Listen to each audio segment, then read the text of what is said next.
Welcome back, everyone. We are fast in the DBDLeague today. We constantly hear your feedback about the breaks being something that you don't enjoy too much. So here we are, Severance going against Valentines while we are setting up the lobby in the background, and we'll move into the first trial already in a couple of minutes. I would first of all like to introduce not only a caster, but a brain. A brain, why? Well, that's because you might know him from the general chat in DBDL, giving you all form of insights and background information and statistics about Season 9, about AHL, about the teams that are playing, so he's more than just a caster. Welcome the wonderful Tobi. Hello, Daya. Hello, chat. Hello, everyone. Thank you for the lovely introduction. I'm happy to be here, and I think we have two banger matchups in front of us, starting with the Doctor, if I'm not mistaken. Do you want to hear a funny story, Daya? About the Doctor, yes. And I know it's involving statistics, so besides talking about the map, go for it. I will not talk about the map yet. Every time I see Valentines or I cast Valentines, it happened quite frequently in the last few weeks leading up to this tournament. The first set is always the Doctor. I don't know why, but Valentines have to play Doctor sets every time they play. In DBDL or other tournaments they have participated in, it's always the Doctor in the first set. But I think Valentines didn't even pick it. It was the Severance pick, if I'm not mistaken. Yeah, that's a fun fact about them. You would think if they are forced to play so much Doctor in different tournaments that at least at some point the experience and comfort is so high that they are going to pick Doctor themselves. But no, it was indeed Severance coming out with the Doctor. Though, would you then say, I mean, perhaps Severance 100% not keeping an eye on the statistics as you do, that Severance might be unaware that Valentines has so much experience, and then this potentially leading into a big surprise of how strong Valentines is on their killer pick? This could totally be the case. As I mentioned, Valentines have played the Doctor like a lot. I think I've seen like 4 or 5 sets of them playing Doctor. Not only in community nights, but also the Weekend Cup we hosted. And I don't know whether Severance are just really confident in their Doctor Killer player, or they are underestimating Valentines, because they won all of the Doctor sets they played so far. That is quite impressive. And then, I mean, when we are now talking about this potential chance for Valentines on the Doctor set right after, we are going to have something that can go really wrong, I would say. The Twins. Twins is a killer that was avoided in competitive DBD. I mean, in pubs, Twins are avoided for a long time, but even on the competitive stage, Twins were avoided for kind of a while because you absolutely need perfect communication onto them. It's testing you on a whole different intensity when we are talking about communication. It's testing you in the altruistic gameplay in a whole new level. So it is, for me, an absolute move of confidence that Valentine's playing the first time in a main event of DBDL coming in with the Twins here. How do you interpret that? I'm also curious whether the teams could already adapt to the Twins changes, because the Twins got some changes a few months ago. But we haven't seen Twins for like half a year, maybe a year in competitive DBD. So I think Valentines are pretty confident in their Twins pick. Otherwise, I'm not sure why they are picking Twins. The killer pool is so big this year in AHL.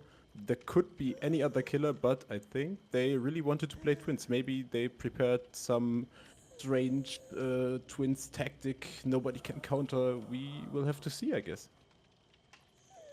Yeah, and if you're looking at it like this for the whole best of 3, right? In the first set, we have this huge experience going for Team Valentines, as they had to play this killer in multiple tournaments.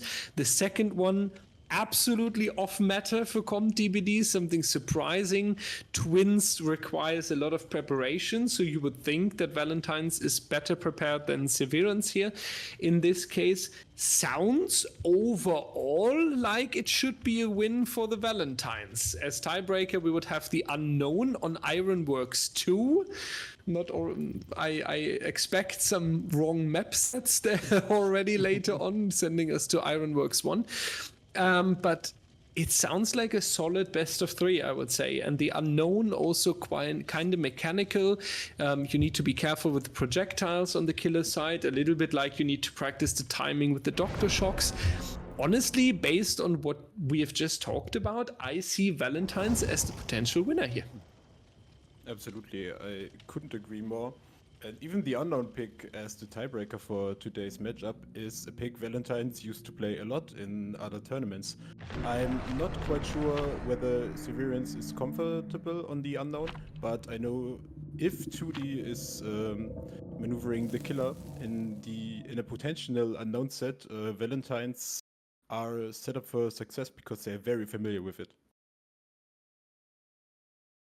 This is such a good insight. Thank you so much, Tobi, or also known as Imitatia, whatever you prefer guys calling him. I think Tobi is fine with both. But if you want to learn more about the statistics and about the insight, you can also hit !Discord, joining the community. And I can tell you from my experience, whenever there's a question that involves numbers, team statistics, their experience, their pick rates, anything you need, even what they eat for breakfast sometimes, Tobi has the correct information for you, and you can find him right there. And with that, we are going to move into the first match right here. Feels very standard compared to what the variety of AHL offers here. Doctor on the Wrecker's Yard. Definitely Severance wanted to keep it quite safe here, picking the Doctor on the Wreckers. Absolutely. Normally we see Doctor on the shop, if I'm not completely mistaken, but it's in the same realm, so it's quite comfort for them. We do see the average survivor roster from Valentines, with the only exception this Evil is playing today. I think we haven't seen him so far on the Valentines roster, but we are already having 2 injuries over here. A relatively good start for the Doctor, and the build is quite interesting. We have coup de grace, Rancor, Rapid Brutality, and Expert. That's a pretty unique Doctor build. Absolutely, yeah, the coup de grace coming in from, I believe it was Zeno cooking this last week.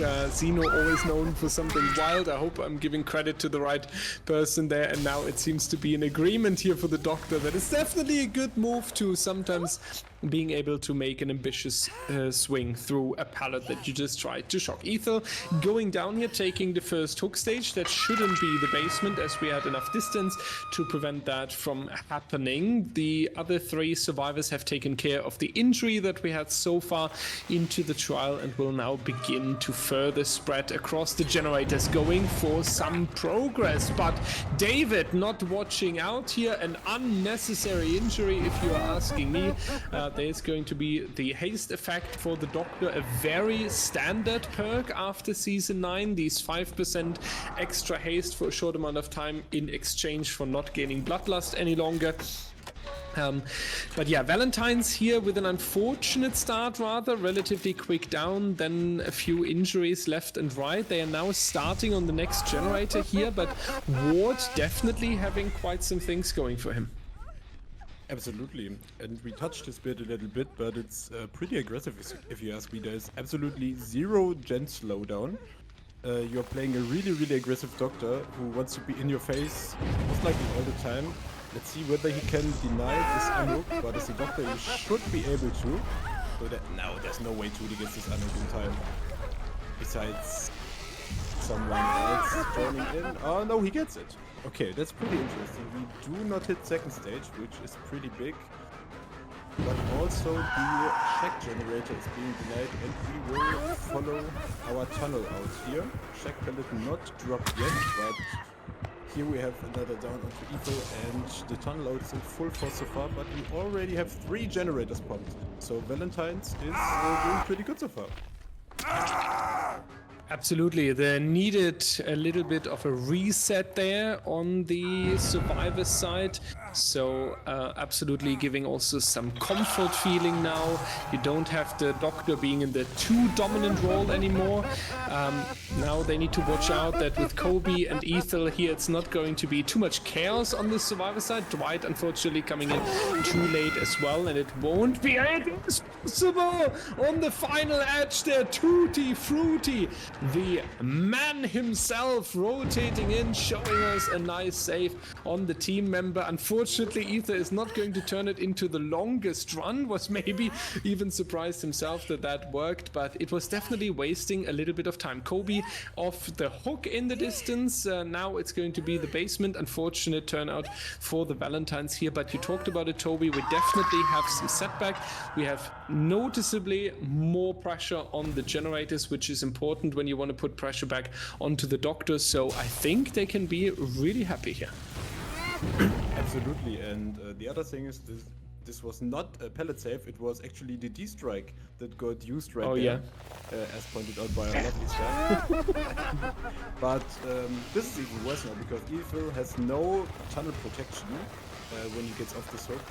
And tunnel out in full force, we still have 2 generators remaining, but we have a basement hook and the Doctor is applying a lot of pressure. 1 generator remaining. All 5, no 4 coup de grace stacks. I'm not entirely sure whether Tudi is getting this unhook for free. He might have to trade here, but I think Valentines are getting away with murder here. Now Ethel moving up towards the shack, trying to run away. And Tutti Frutti, the one who I accidentally gave the pallet save to, sorry Tutti Frutti, you're not getting the credit anymore, is now in the basement here.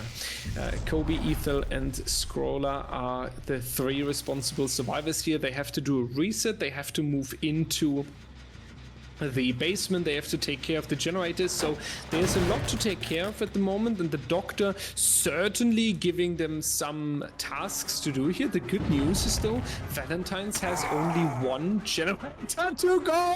Coup de grace, baby, get him! What a nice one onto Kobe right here. This is why we love this. Perk is so unexpected. I was thinking, why is he swinging there? And give him another one, even though there might be a pallet around here. Just go for it very confidently. He is reaching it though, making it over towards the shack. Kobe performing the chase for the end game. You're absolutely right there. We will see a static glass and the last generator popped. We have 4 hook stages right now. If I'm not mistaken, the counter in the left bottom is still bugged. But we only have 4 hook stages now. 2D in a chase around this pallet. Only hooked once, so would not be eliminated. If 2D goes down, we might have at least 6 hook stages. The door is getting opened in distance. 2D might be able to make that even. Is there someone for a body block? Is the distance enough? I don't think, no. But we still have Unbreakable in place, so if the survival... that's pretty unfortunate, Evil going down here. This changes the dynamic drastically. I think 2D will be picked up here. Yeah, sadly. But this is the problem with 0 generator slowdown. You had a really aggressive build, but I think it did not pay off in the way Ward wanted, because the generators were really flying. Oh, we have a Rancor, I forgot about that. Oh, that is so rough. I feel like, I mean, the Unbreakable, right? The killer is always going to pick the survivor that is closer to the exit, unless there's a significant difference in the hook stages and the survivor that is further away is a fresh hook or something. So I feel like they wanted to change the location and have the Unbreakable survivor rather dying behind the Claudette, so then the Unbreakable can be used. On the other hand, this Rancor is probably just throwing over this plan entirely. At the end though, ladies and gentlemen, Valentines can celebrate 3 escapes that are coming in for them. Overall, We have seen quite some stages here. Even a fresh hook is moving out of the door. So 6 stages is that overall on 3 individual survivors, which is strong considering that Severance was definitely a lot more in the dominant position throughout the mid game. We had a few time moments, I would say, where we were worried about the efficiency on the side of Valentines. Where we were worried considering that we have seen unnecessary injuries that were pointing out that Valentines is not playing the safest here. But overall, they managed to do a really good attempt. 6 stages on 3 survivors, certainly something that you don't need to hide with. So we are going straight into the second trial. Severance is going to change towards the survivor side. Valentines will bring out the Doctor, and we will see you in a moment.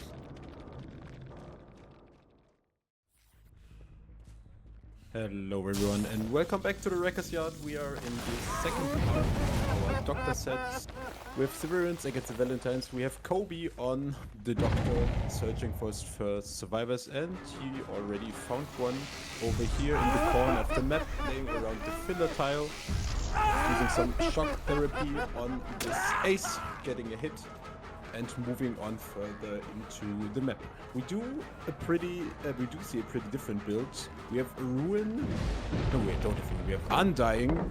No one escapes death. Grim Embrace and just Blood Favor. This is more of a mix than the last Doctor build we saw. We do have some generator defense in the form of Grim Embrace, and let's see how this will play out for Tobi. And what's impressive to me is that we see a no one escapes death. Keep in mind, everyone, the teams have to hand in the killer and survivor builds beforehand. So whenever you're playing second, you are definitely going to take the risk that no one escapes death might not be needed. For example, when the survivor team in the previous trial has not done all the generators. Here it will come in very handy though. We are talking about a win condition of 6 stages on 4 survivors, alternatively 7 stages on 3 survivors, so 2 kills and a hook stage, which is definitely something that you can make happen, especially with no one escapes death in the back pocket. You should feel relatively nice towards the end game there. On the other hand, though, it's already good that we are getting some hook stages here. Potato was hooked relatively quickly. We are still on 5 generators. Bill reaches the shack here. Hanu, known to be a very good juker as well, but I wouldn't say the Doctor has anything to worry about right now. Absolutely. The game is looking pretty good so far. Also, it's J, not Tobi. I misspelled that. We are looking at a pretty decent start for the Doctor. No generators popped so far. We still have Potato in chase. Already hooked once, and there is a second down under a pellet, but we have Blood Favor in place, so this pellet won't matter at all. First generator done, but we will see a second hook onto Potato. And potentially really fast elimination. We have a basement hook, hard to defend against the Doctor. Second gen popped in the distance. Let's see whether Severance can keep up the generator pressure.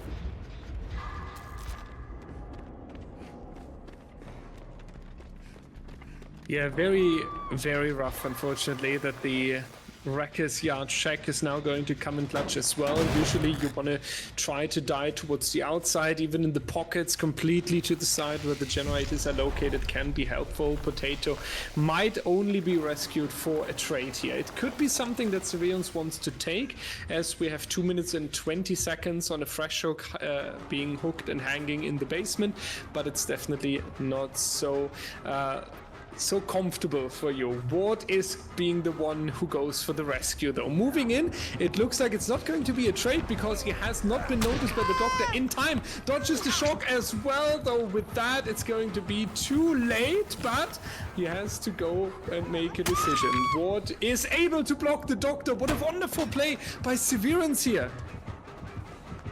Yeah, absolutely right. Ward still on the stairs of the basement, and Potato potentially with the last run for this trial for him. But he's making a good job on dodging out the shock, but he gets down right next to the window. We have 2 down survivors. Courtney rotating over to pick up Ward maybe. But if J is smart, he's returning to the shack because Ward is also lying on the staircase, but no, he's hooking Potato elsewhere. But he will return soon. but Ward and Cartney will have enough time to move out of the shack. We do see the 4th generator pop in distance.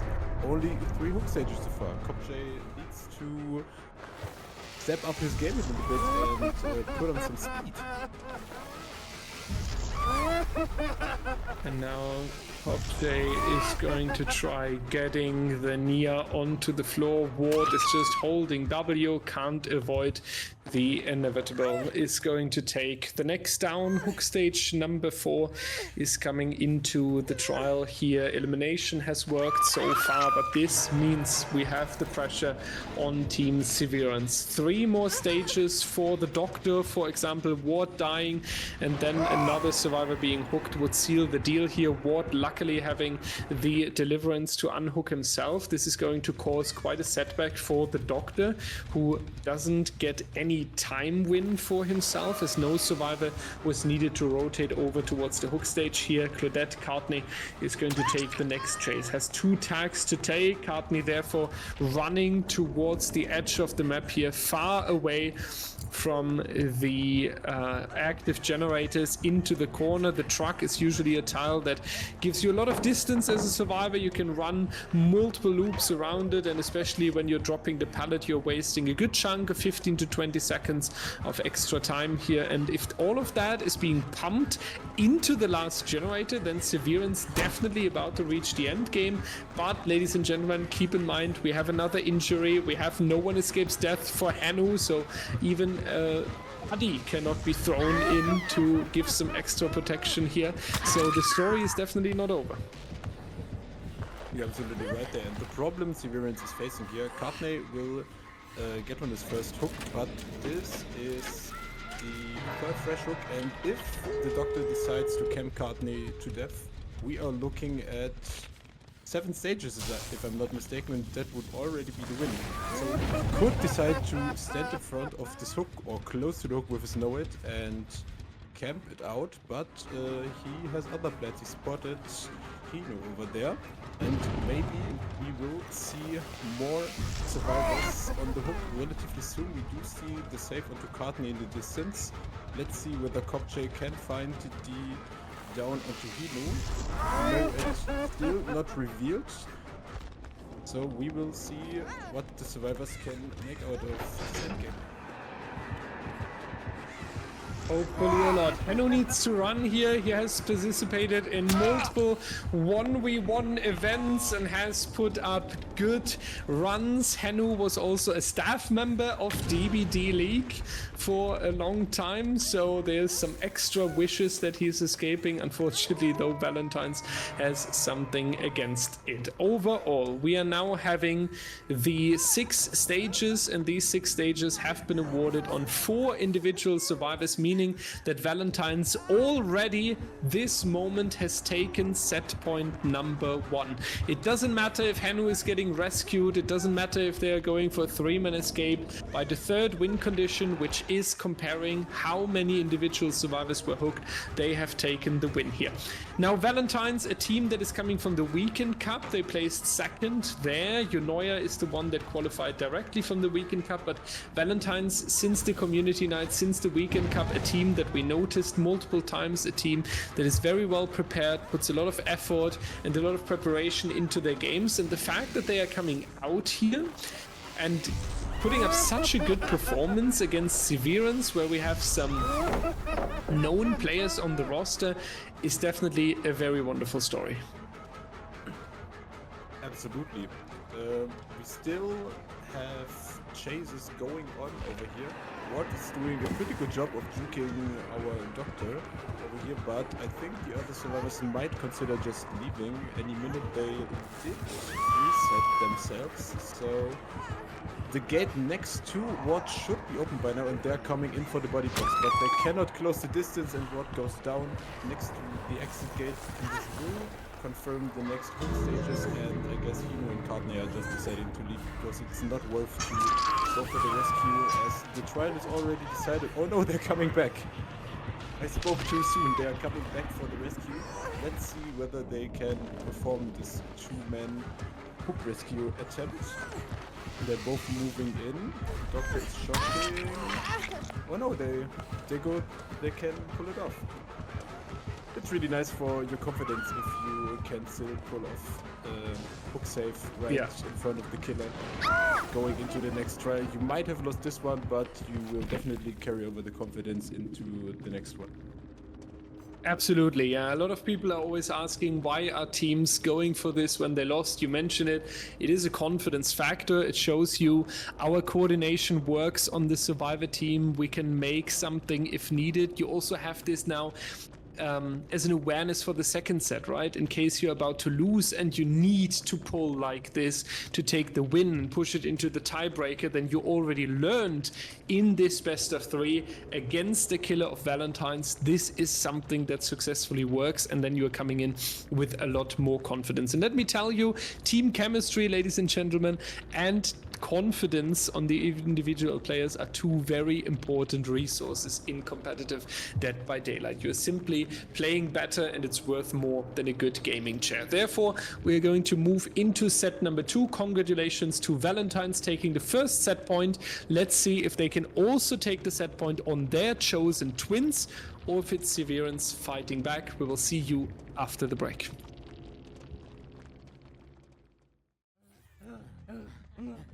Hello, ladies and gentlemen. Welcome to what's potentially the 1-hour trial of AHL, the Twins. Let me tell you, I casted Twins one time before. It was back in DBE 2022 or 2021 with Joeboy Q. Shout out at this point, and we were here together for almost an hour. So let's see what Valentines and Severance are cooking here. ARP is also a very difficult, rough map for the Twins, because you can have multiple stacks on one side, then Victor or Charlotte can guard the choke point, but Tutti Frutti is not joking around at all. Potato already on the floor, and the next injury onto Courtney.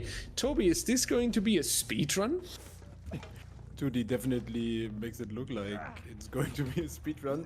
This hit over the door frame, this was pretty nuts, to be honest. I didn't expect that to hit. We do have a really fast down onto Potato. Courtney for the time holding on to Victor and keeping him hostage. Let's see whether 2D can use this pressure to deny some generators over there. Now we start crushing Victor over at Courtney's back. Yeah, so far, really good start for 2D on the Twins. But we do see a relatively fast rescue onto Potato, but Victor is unleashed again and on the hunt for more. Tutti Frutti and the Victor for more. Courtney going down right here, and I really feel like we have unleashed the beast of Valentines here after taking set number 1 against Severance. They are now so motivated and so ready to go for more. Victor though missing the target right here. Henu though not able to go for the kick. A second attempt is going to come through. This time it's going to move out and work out for them. So Severance definitely under pressure. I feel like they kind of got overrolled by the pressure that Valentines was putting up in the early game.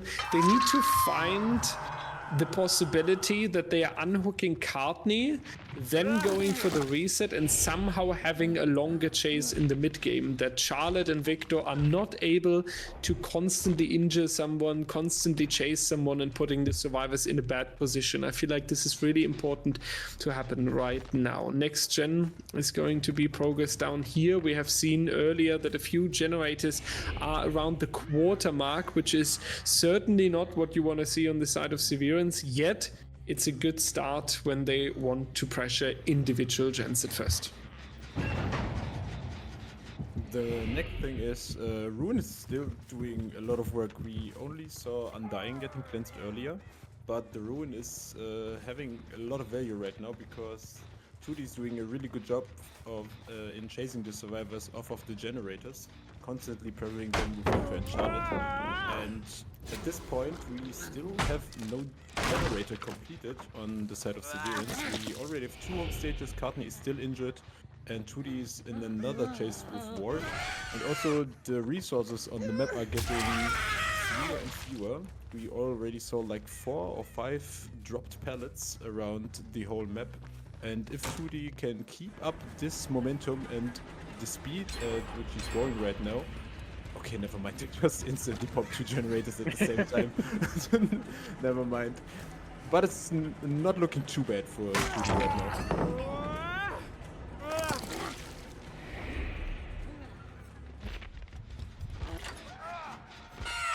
Getting cursed right there yourself this time by the teams. It can be the other way around with the caster curse sometimes. Now being down here. And this is what we talked about. We need something serious in the mid game, something that is taking extra time for the survivor team. Beautiful play here by Ward, saving Hanu, afterwards crushing Victor as well. So multiple things are being done right here. Great play. This is potentially the one that is giving them the chance to reset on the 2 injured survivors, making sure that they gain control back on the AIP, making sure that the Twins are no longer the dominant factor in this trial, and this is the chance for Severance to make a serious turn. Therefore, Tutti Frutti realizing that as well, trying to go for a survivor, but it's all been a fake, and since he teleports back into Charlotte, it is unfortunate that Ward is moving into the killer right here. A very unnecessary and very heartbreaking injury right there, bringing it to 75% of the survivor team being injured. They do get the reset onto Hanu, bringing it back to half, but Ward another vault into the killer here, unfortunately. That is going to be some setback for Severance, even though they healed all their injuries, but Tutti Frutti will be happy with the hook stage here. It's absolutely crucial that Severance managed to heal all their injuries besides Ward, and they managed to complete the 4th generator. So they are on track for the end game right now. We do have 3 individual hook stages across our survivors, so not that much, but it's really crucial that the injuries have been healed. Otherwise, Victor could go on a rampage and just down everyone in a site. So it will take a little bit more time for Victor and Charlotte to achieve the goal of eliminating the first survivor relatively soon, but Severance are keeping up and applying a lot of pressure around the map. I do not see all of our generators right here. I do think we have 2 on this side and 1 on the other side, if I'm not completely mistaken. So the gens... No, they're all on this side, if I saw this correctly. Okay. This changes the dynamic drastically. Yeah. Oh, this is a really nice 3-gen Tudi has here. They are all on the same side, and he can play around this 3-gen with a hook inside of it. This is a pretty good setup, to be honest. Absolutely, yeah. They are doing a really good job here so far. And that's going to be now the Deliverance as well, taking some extra distance, some extra time. And therefore we're going to move towards the injured survivors here, trying to, in best case at least, but we're choosing the healthy survivor. Though we need a couple of hook stages going closer and closer towards the end game. Severance has pushed themselves further and further on the survivor side, looking really strong, looking really good, and I like what they are presenting here. It certainly looked like Tutti Frutti, especially with this speedrun opener being very strong, but I must say that the survivor team is impressing me just as much. Yeah, you're completely right. We do see another down to Ward, but the pressure of Severance is really good right now. This generator next to the main building is nearly completed. We will see Ward being put on the hook right next to the generator, so they might not be able to finish this. Rule is still up. They will get chased off, but we have no injuries on our other survivors so far. Ward is getting unhooked pretty fast. We only have 4 hook stages. Ward still in danger because he is deaf on hook, but so far Severance is doing a really good job. This generator is really high progress, and I don't know if Tudi has the time to control both of these survivors because he needs to defend his generator over at the main building.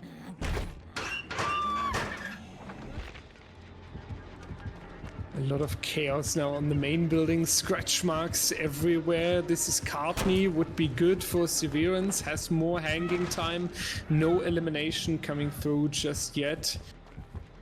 And are we going to see the killer following that? Back towards the generator on the main building, trying to go for it, but has not enough time to go for these 5% that are needed to stop the generator from regressing. Victor out again. Survivors need to be careful now. The communication needs to be on point. They need to have this good and clear picture. Where's Charlotte? Where's Victor? And what we also will see a lot of times now is just what Severance is presenting right there, running down towards the bottom side, making sure that they are going to take as much distance as possible and healing down there and then coming back. And this is what can bring the game to a standstill. The survivors pulling away from the gens, going for the injury, because certainly Tutti Frutti also cannot go all the way down there. Absolutely. It would have been pretty nice for Tutti to get this elimination onto board a little bit earlier, because the setup for him would be better if he only had first 3 survivors. Oh, really nice data from Courtney there, denying the down, but only postponing it. But I guess another survivor will be in the area for the save. Oh, there is a survivor inside the locker. Victor is getting parked over there. Yeah, what is full health right now? So no immediate elimination in sight. We still have our 3 gen next to the main building. The down onto Potato, and this is where Twins are really, really good at. You are in a situation where 2 survivors are downed and you need to pick them up, but Victor and Charlotte can apply multiple pressure points across the map. We hear Ruin getting cleansed in the distance, and the final generator pops. So Severance is in the end game. We have 5 hook stages. Potato needs to be rescued, but let's see whether Severance can close this out and get all survivors out. Courtney on the floor, slug number 1. Potato might be slug number 2. Easy to achieve as the survivor is injured. How many more will follow? Tutti Frutti forced to basically do another speed run. We have seen him doing one in the early game where we had a very surprising and very fast down.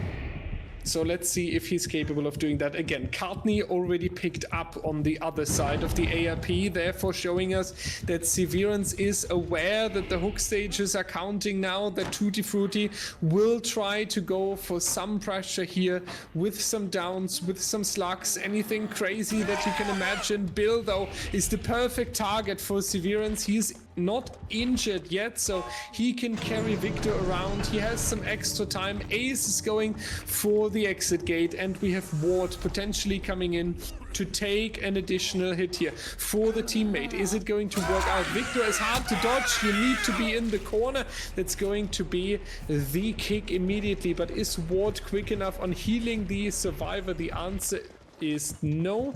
We are going to see him staying on the floor. Ward, though, trying to waste some extra time, and as heartbreaking as it is, since Henu is a fresh hook, I do believe that Severance want to consider taking the guaranteed outs here.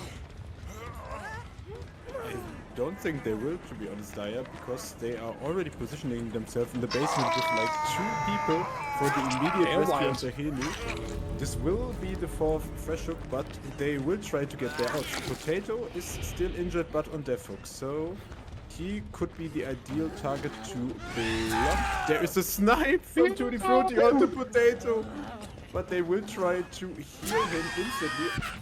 Oh, Courtney is able to block this. They should get Potato up before Charlotte can move in.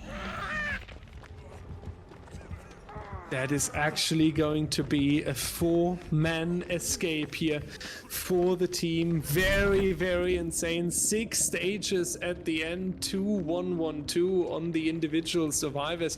Tobi, that didn't look like a 6-stage game at all in the early game. It didn't even look like it in the mid game when we had these unfortunate vaults into the killer. These not needed injuries that were setting back the survivor team.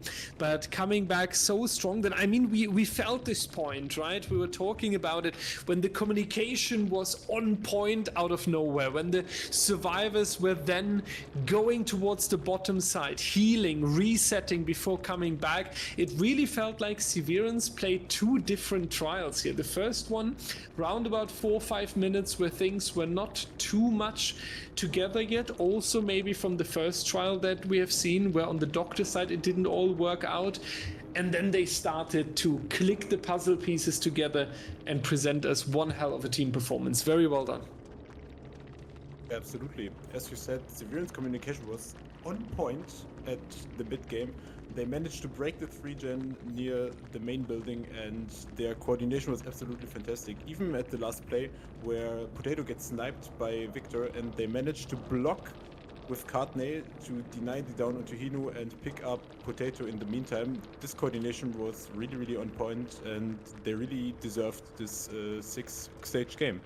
Let's see whether Valentines are confident playing against the Twins in our second trial, but we will find this out after a short break.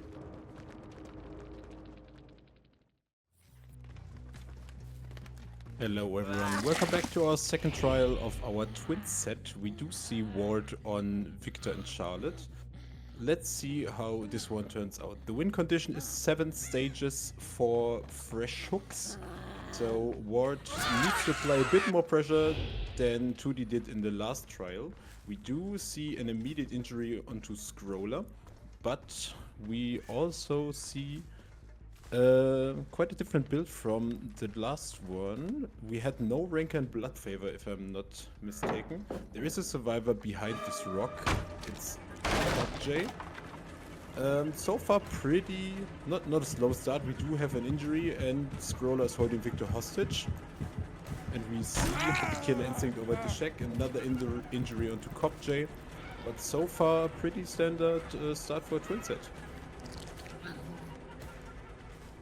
There is now going to be Ward in the responsibility for Valentines this time. Cop J has the first injury, and it's a speed run, just as in the previous trial. Nice down, nice move so far from the Twins. We do need 7 stages here and 4 individual survivors, so you want to start off, and just like in the previous trial, we have an extra injury as well. I feel like we are having a déjà vu. Yeah, it feels like a deja vu, and it's in roughly the same area as in the last trial. Bifo is keeping Victor hostage for a little while longer, so Charlotte has no access to Victor. We do see Scroller did work on the gen Ward is running towards at the moment, so they want to do the generator in the connection part of the other's resting place. They spotted a totem already, but they're a bit scared Victor might be on the way towards it. We do see another injury onto Scroller. Cop J is still on the hook so far. We have not seen a generator being done. There's one generator in the works at the middle of the map, as I said earlier. But so far Ward has everything under control.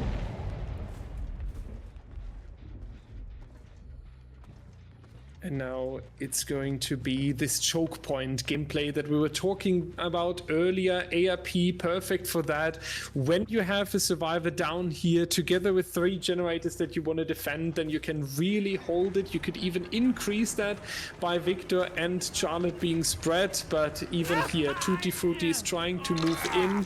Unfortunate for the killer that it's working out before it's going to be the struggle phase. But nonetheless, it's going to be a trade. Cop J needs to make a nice move here. Will reach the pallet. Victor is back as well though, so it's going to be one hell of a difficult chase that is waiting for you.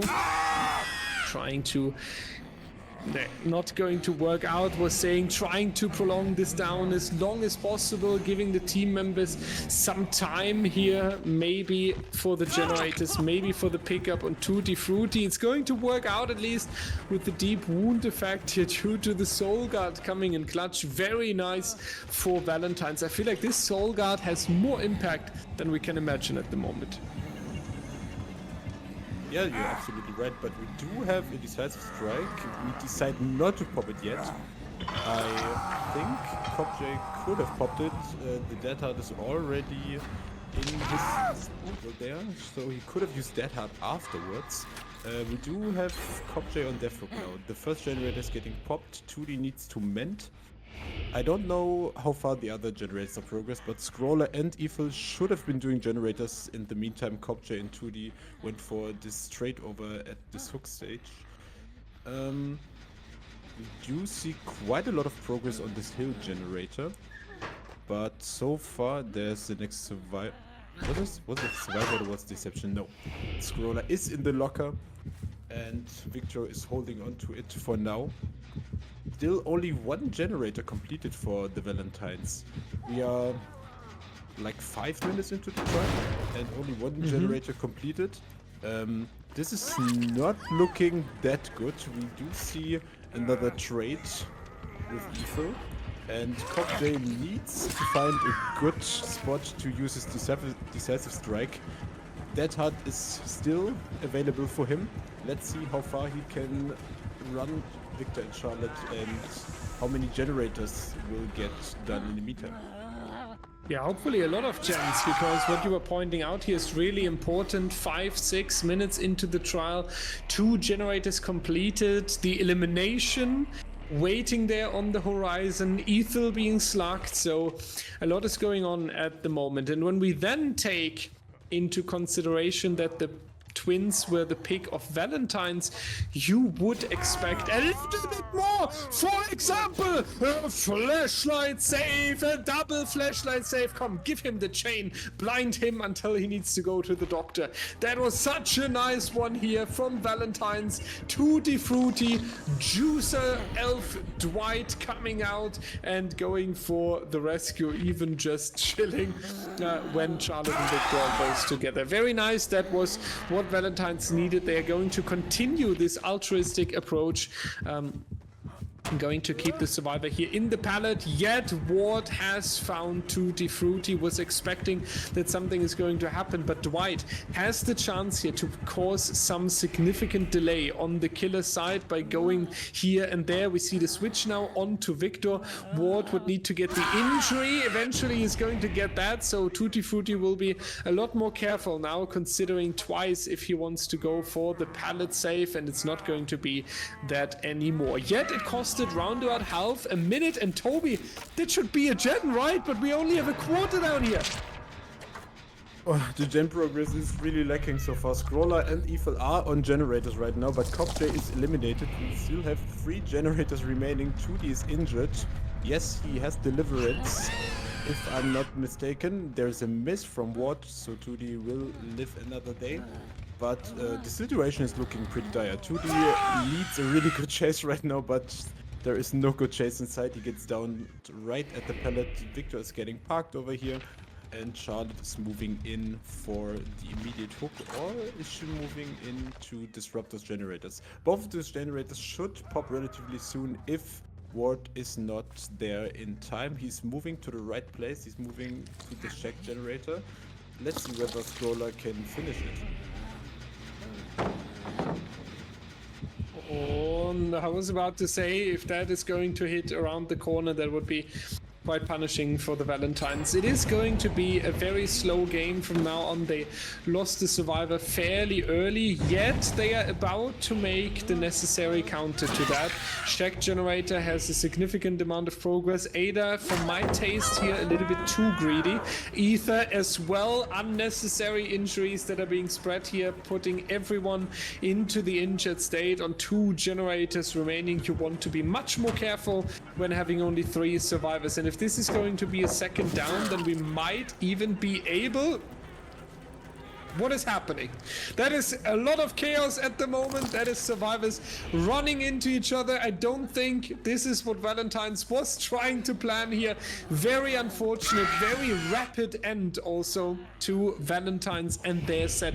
And Tobi, this is not only having the consequence of forcing it into the tiebreaker, this also means, in my opinion, that Severance is going to be much more confident in winning this whole thing now. Absolutely, they smashed this twin set on the killer side and on the survivor side. Valentines made a really big mistake here. They should have let go one of the generators and save it for later, and instead picking up Tobi. But they left him on the other side of the map, greeted both generators, what was able to pressure both of them at the same time. Because he can switch between Victor and Charlotte, he managed to injure both of them at nearly the same time. And from there on, he just had to find and slug them. I think it was a big mistake to not pick up Tobi there and go for the... Yeah, they know. Yeah, they absolutely know. And go for the generators, but yeah. I wonder... I see the unbreakable icon there, but I do not Spectator remember. bug. Yeah, but the thing is, I do not remember Tobi being downed before in the match. So That's why? true. The Soul Guard was someone else. I agree. Yeah. So and he still has Deliverance, but I'm confused about the unbreakable. If he decided not to use his unbreakable, I'm shocked.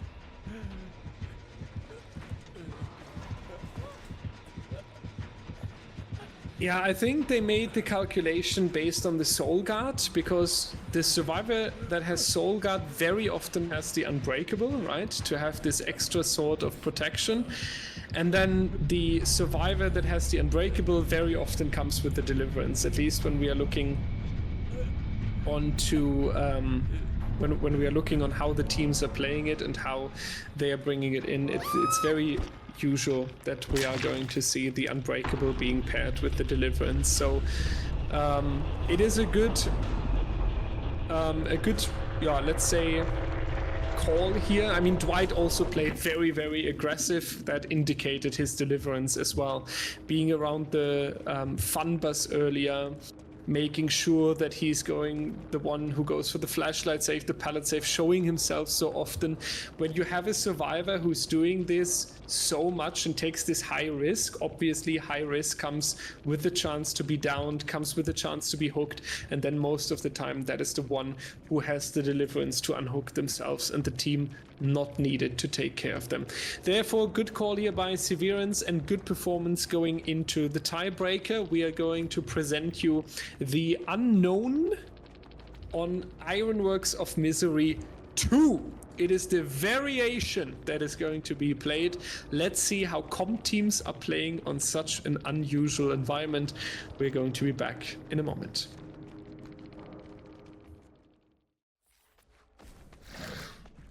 Welcome back, everyone, on Ironworks of Misery 2, the variation. You heard right. So let's see how the competitive teams, Severance and the Valentines, can perform on this map, as usually in tournament it is always going to be the standard variation being played. Ward coming out once again here for Severance, has taken a lot of responsibility today on the killer, has performed really strong and is going against Kopje, Tutti Frutti, Ethel and Scrawler, and that is going to be the goodbye for the Undying at least. Not too much damage being caused by the survivors yet. Blood Favor and Ruin still in play, but what the survivors are doing really well here is this first chase. Ethel is still healthy, has taken quite some time on the shack so far. Unfortunate for him that he's now going to face the injury right away with the UVX being applied as well, so it might come into an end very soon. Yeah.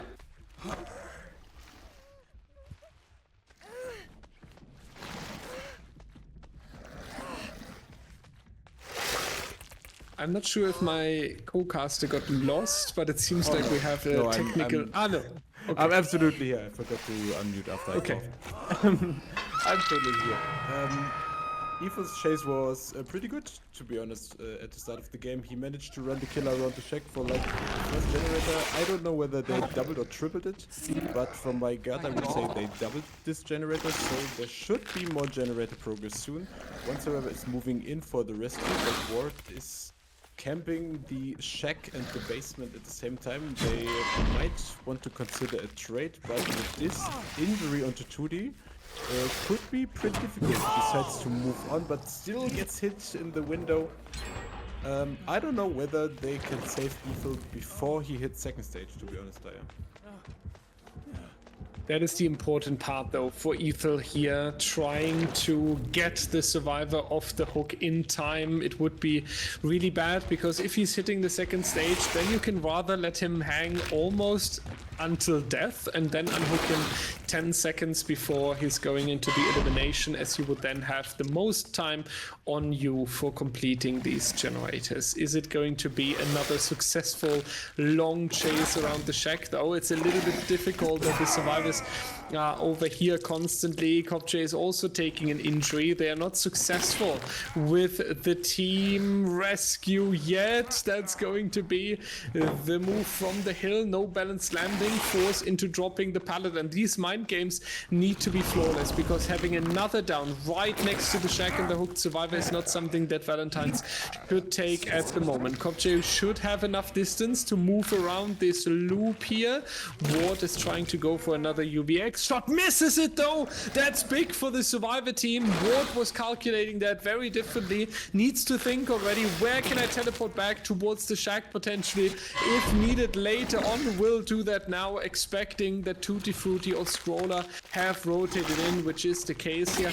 Tobi, in my opinion, if they would have let Ethel hang and completely focus the gens, they might have gotten more for themselves than this chaos. Yeah, you're totally right. I mean, they did a pretty good job. They got 3 generators out of it. Besides them trying to rescue Ethel 2 times, Watt did a really good job on defending this hook.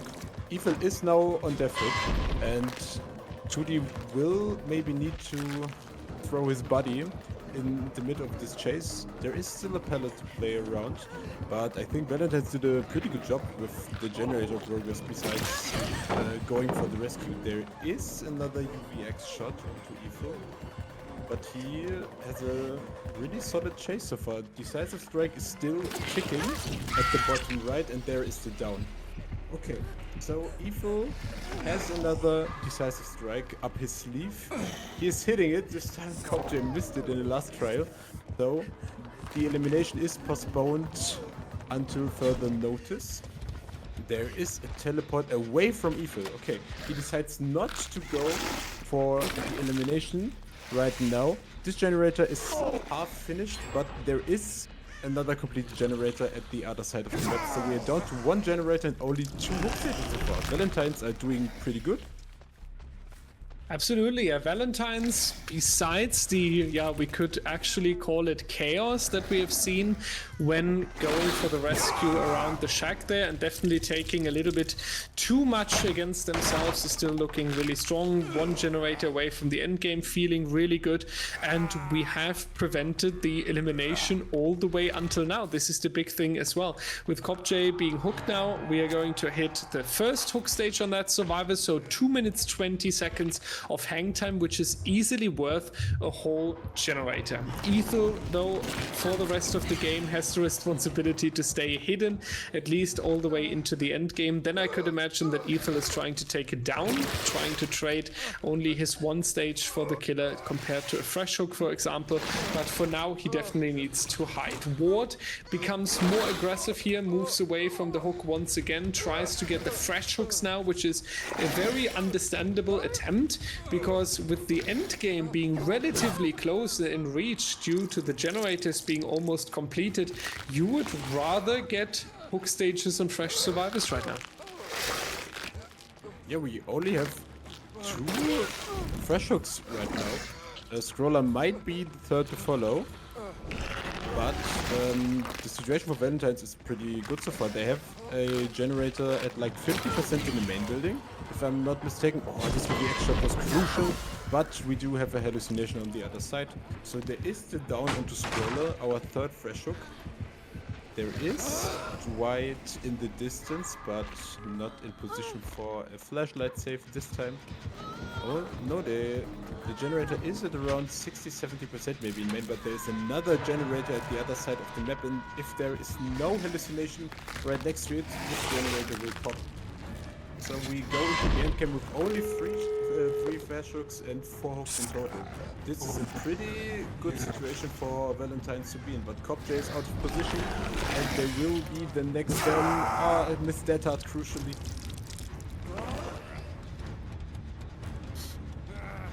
Oh, that's rough for Valentines now with the double hook stage here onto Scroller, onto Copj. There's so much on the to-do list in these last seconds that is going to be a punishing factor, adding quite some hook stages. Tutti Frutti definitely needs to go out the door here. Having a fresh hook out is always huge. You can then spread your hook stages or the same amount of hook stages on 4 individual survivors in the upcoming trial. Still taking the win. Ada, unfortunately, not making it very far.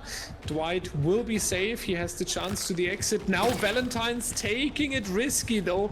Not entirely sure if I agree here. Fresh hook is one of the most valuable resources when it comes to the scoring. There was an hallucination here next to it as well. So if the killer would have decided to go for the teleport and then chase out the Dwight, you might have lost your fresh hook. Yeah, there's deliverance. Yeah, that is going to rescue you. But as I pointed out before, you can go for the same amount of hook stages on 4 survivors if you have a fresh hook out, and that is something great for your killer player. It feels a little bit chaotic. Again, trying to get the rescues here. Claudette is going to take a hit. David has already left through the window. So one of these survivors 100% leaving the trial, Tobi. The question is just, who is it going to be? I'm not entirely sure, and I'm not sure if I agree with the approach of Valentines in the end game here. In my opinion, they should just have abandoned Copj, and it was so close for Scroller getting hit by the UVX earlier at the gate. If this is not happening, they are in a really good position, but now they gave out 2 or 3 additional hook stages, and in my opinion, they just should leave now. There is no point in staying around for Copj and trying to pick him up. Just get out of the... They do pick him up, okay. If they manage to pull this out, I'm impressed, but I think they gambled unnecessarily. I would think so as well, and honestly, if Valentines gets all survivors out, then they are getting away with something that shouldn't happen. And there's also this factor of Severance then making a mistake on the killer side. They shouldn't be able to take all 4 survivors out of the door here, and if it successfully works, then they can call themselves more than happy. Copj is also going down on the floor. A lot of chaos in the end game here. The heal tag doesn't work. That was intended to happen there from Scroller. So it's actually going to be 2 survivors staying behind. I'm not entirely sure if this was needed. I totally agree with you. Tutti Frutti was safe earlier. I feel like the Dwight also had to fight a lot for his life without this really being needed. And sometimes you take the stages that you have saved for yourself, right? And something that you can guarantee for sure. Here, Valentine's definitely taking a significant amount of risk, and therefore we are going to have overall 9 stages on 3 survivors. 8 stages on 3 survivors, never mind. 8 stages on 3 survivors. So what essentially saves Valentine's the wins in the upcoming trial is 3 full kills. And that doesn't feel like the easiest task. Yeah, you're absolutely right. I was a bit confused why they didn't go for the heal tag at the exit gate. Just like a minute ago, they know after Copj was down that the Unknown will teleport back to the exit gate, and they just mistimed the heal tag. They could have gotten 1 more stage out of the door, but they just mistimed it, sadly. And let's see how Severance will play this trial on the survivor side. We will see you in just a moment.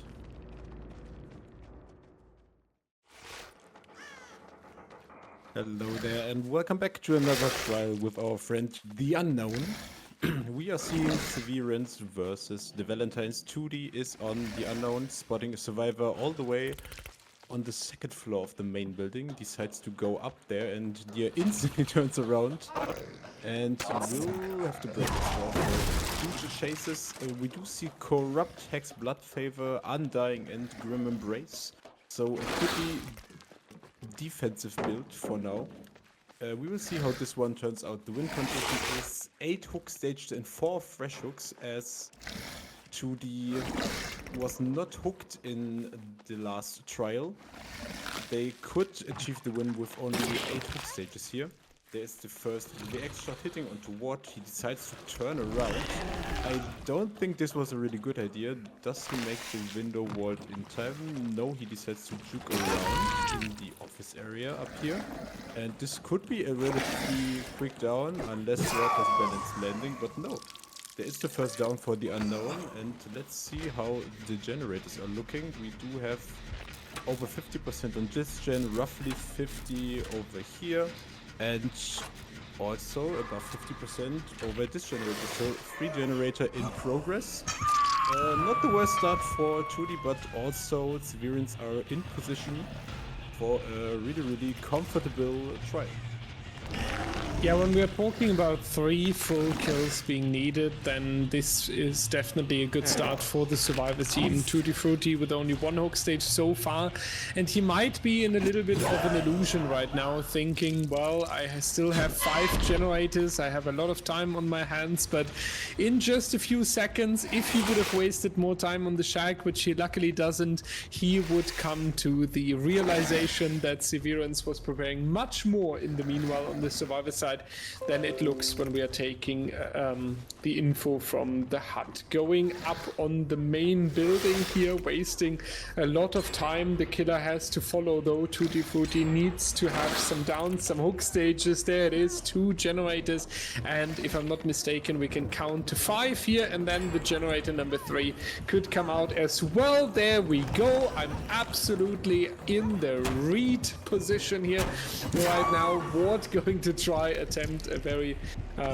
cheeky double vault over the window, but that is seen by Tutti Frutti. So we have the second hook stage into the game. It's good that it's on the same survivor, because the elimination plan, if done correctly, I feel like is the only thing that can save Valentines right now.